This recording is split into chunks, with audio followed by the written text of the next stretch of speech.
Hi everyone, welcome back to Pine Hollow Auto Diagnostics. Today we're doing not a diagnosis, but more of a programming, I guess you could say, video on TPMS sensors. So a friend of mine, he brought a wheel to me from his 2008 Jeep Wrangler, and he said that the tire stem has seen better days. So obviously this thing is broken, we need to replace it. However, the vehicle's not here, but I told him that I could replace the sensor, and if we can talk to the old sensor, hopefully the battery's still good, we can actually clone the replacement sensor, a programmable unit. Here's what we're going to use. So Autel sent me this to try out. First, the sensor itself. It's the MX sensor, dual frequency programmable. Here's what it looks like. Looks pretty cool. Actually looks very similar to the one that's in there right now. Metal stem, metal cap, and it's dual frequency. So this, they say it's 98% vehicle coverage. I don't know. We'll see if it works. Now the tool that we're going to use to program this guy is, I think it's fairly new, the MaxiCOM MK808TS. The T is for TPMS. There's a little built-in antenna right here which can read sensors and program these new sensors. So let's boot this thing up. Now Autel has so many variations, the MaxiSys, the Maxi Pro. This is the MaxiCOM.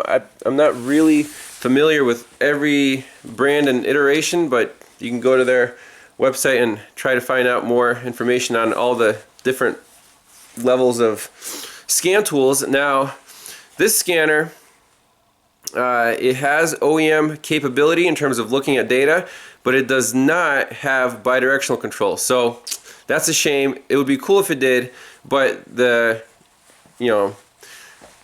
main trick up this scanner's sleeve is the TPMS programmable function. So let's boot it up.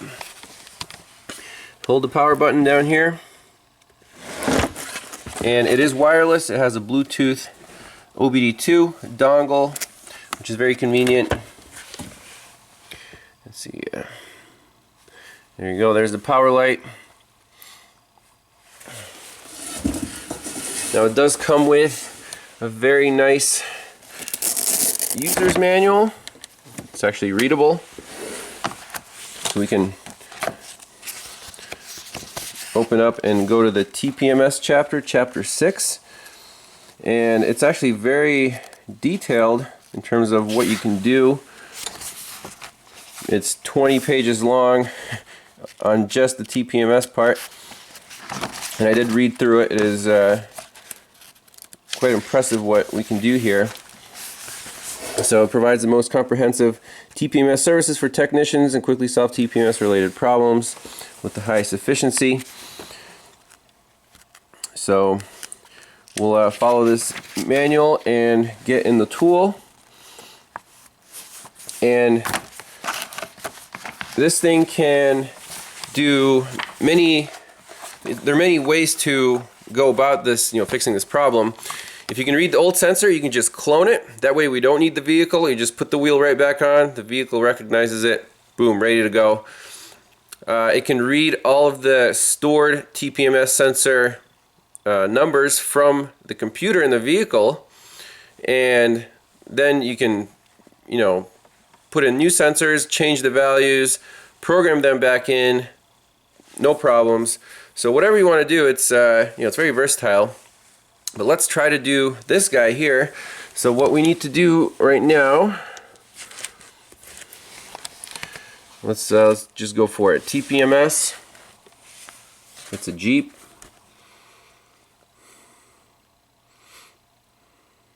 We're updating firmware, interesting.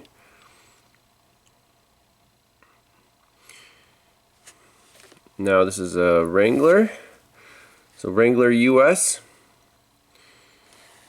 And we have to choose which model year this is. So 07 to 09 315 megahertz, 08 to 09 433 megahertz. So it's going to be one of these two. I'm trying to think. You know, this is like a late 08, so we're going to choose the 315. And, you know, if it doesn't read it, then no big deal. So let's just try to trigger and see if we can talk to the sensor.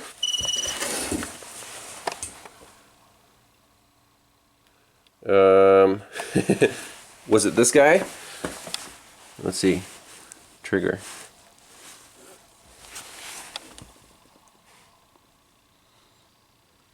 I mean, for all I know, this sensor might be dead.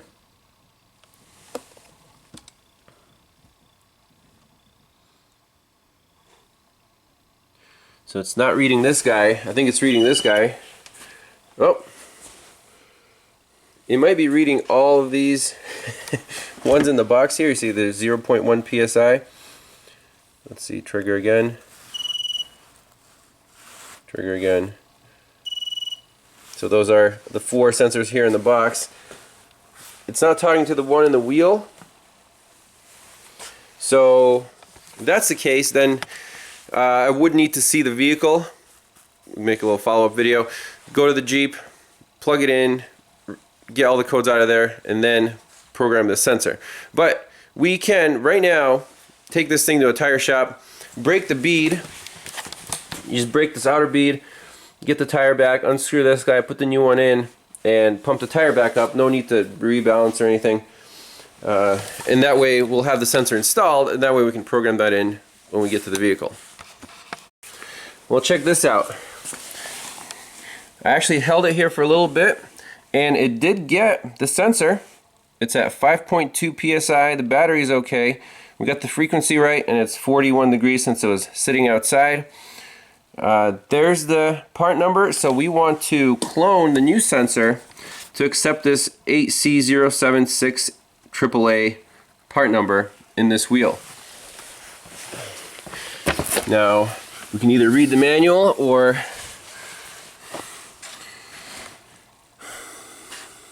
just poke around on the scanner. Sometimes that's the most fun thing to do. So that one we can do, oh, here we go. Copy by input, copy by OBD, copy by activation. Let's see, copy by activation. Do you want to program this sensor? The ID hex is that. So we will bring our new sensor here and click OK.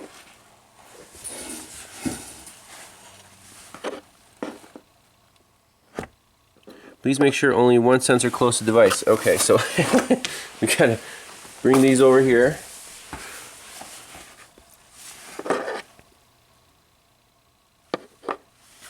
Let's try again. This guy, copy by input.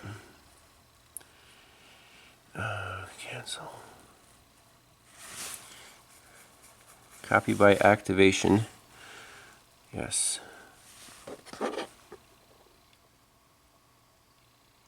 Ooh.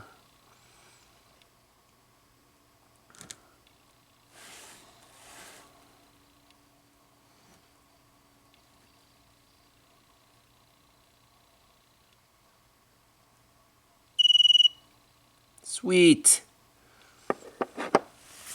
That's freaking awesome. So now this sensor has the same part number as, same ID as this guy here. So all we need to do is swap it over and give the wheel back to the guy. How easy was that? I'm pretty impressed. So let's just back out of here. Trigger this guy, make sure it's the same ID part number.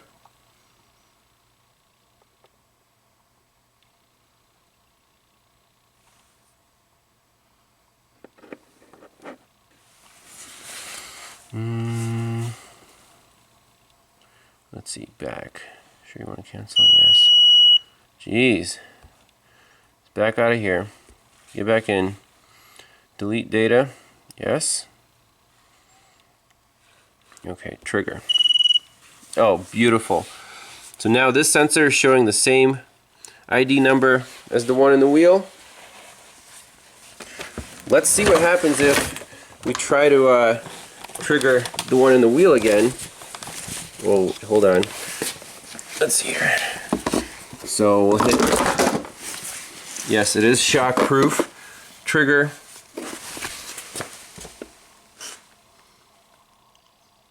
And maybe it'll say like duplicate ID or something.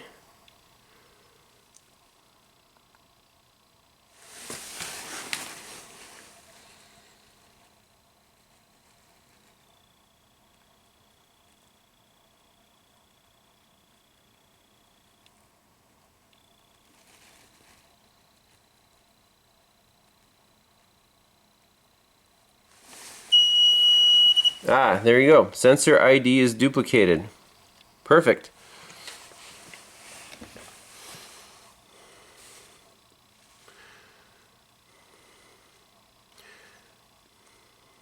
So you can program there, relearn, and for relearn you can either do it, you know, through OBD2 or manually, however you want.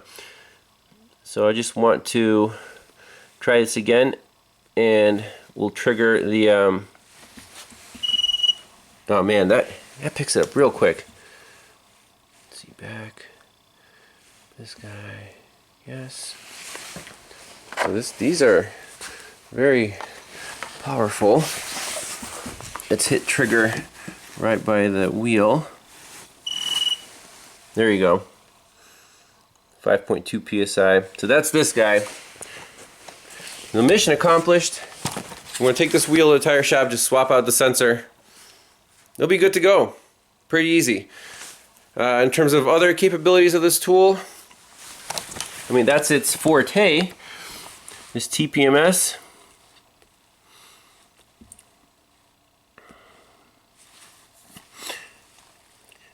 But, you know, it has the diagnostics, OEM specific, data only. It does have this pretty powerful service function. For example, oil resets, brake bleeding, you know, brake pad replacement, even for GMs, I know it has a crank relearn feature. So for the price and what it does, I think it's a fantastic value. I wouldn't use it as a primary scanner just because you can't do the bidirectional controls, but for OBD2 stuff, beautiful. Yeah, I just wanted to share that with you. See the link in the description below for the Autel website, and have a great day. See you guys next time. Bye-bye. By the way, remember the 96 Geo Prism? The guy who owns the Wrangler, I sold it to him. This is his daily driver, and it's still running beautiful. And you can fit a Jeep Wrangler wheel in the trunk. How cool is that? I love this car. 265,000 miles right now, running great. Little bonus footage. Alright, we're at the tire shop and we're installing the new sensor. So super easy. Break the bead, push it down, old sensor's out. Get the new one in here.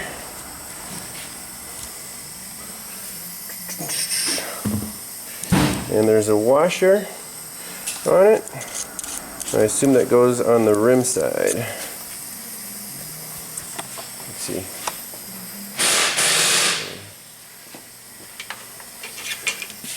Like so. Rubber should seal up against the rim. The hole is nice and clean, no corrosion. Get that guy in there. And just snug it down. Don't go full gorilla.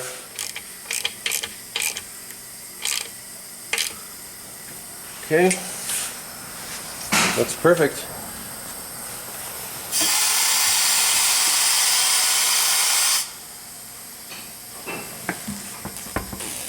Let's try to see if it grabs without taking out the core. Or should we take out the core, Anton?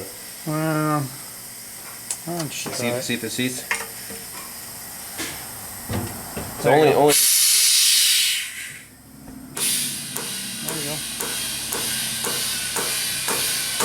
that wasn't too hard because only the top bead is broken.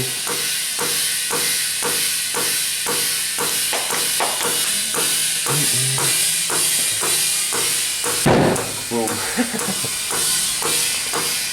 Throw all the mud off of it. Yeah, I don't know if they got stuck and then broke the stem off or something. Like, where's the sensor at? Where's the old sensor at? Put it over there. This is just the tip is. It's gonna take a little while.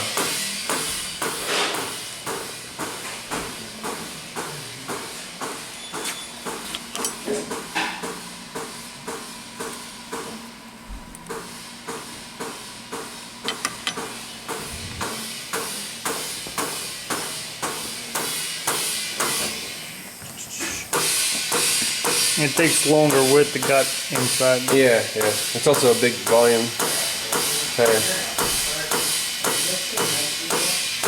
What do you think, 35? Yep.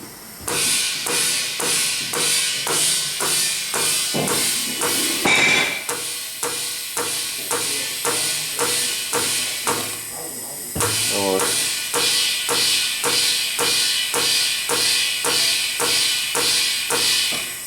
Good enough. And now we can use the actual scanner to check the pressure.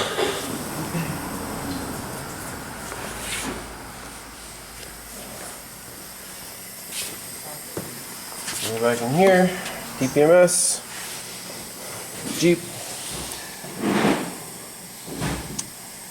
This is a Wrangler US, and it's a 2008, 315 megahertz. So we'll start from scratch, and we just want to trigger one. That's it, 33 psi, done. And that is the original number of the original sensor, which I already cloned. Already cloned to the sensor, so cool. Should be good. All we need to do is put this back on the truck, and no need to rewrite anything else. Cool bean. That's it, quick and easy. Very nice. So, thanks a lot for watching. I'll put the link in the description. Autel makes some very decent tools for the money, so see you guys next time. Bye-bye.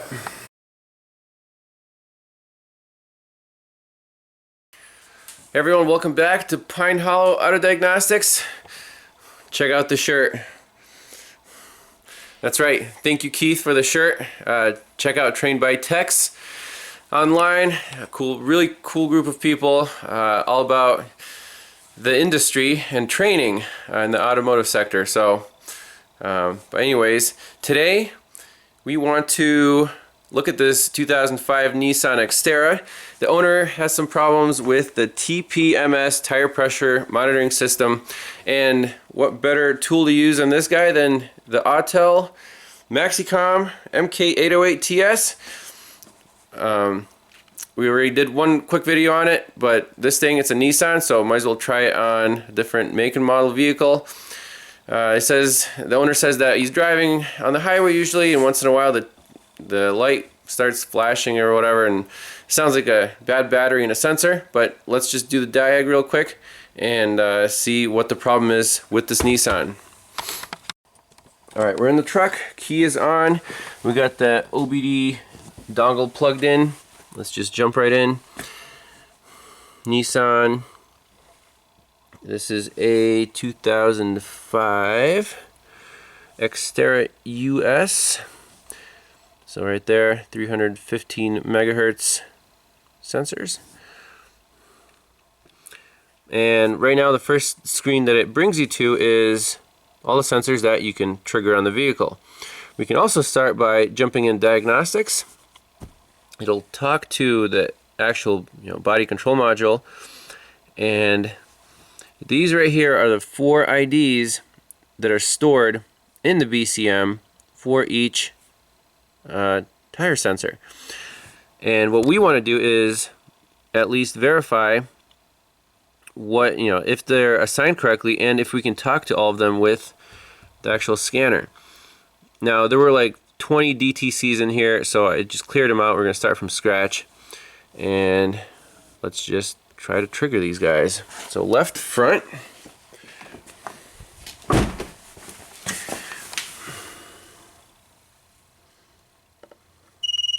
Boom. 36 psi. Let's go to the right front. So trigger.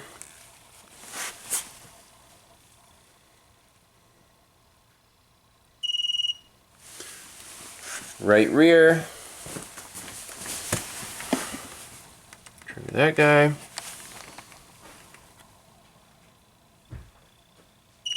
Beautiful. One more. The left rear. Trigger.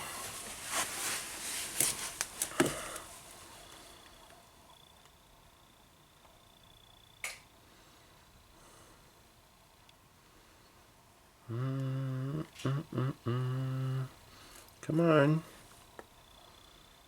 Well, this one might be the one with the bad battery then. Failed. Uh-oh.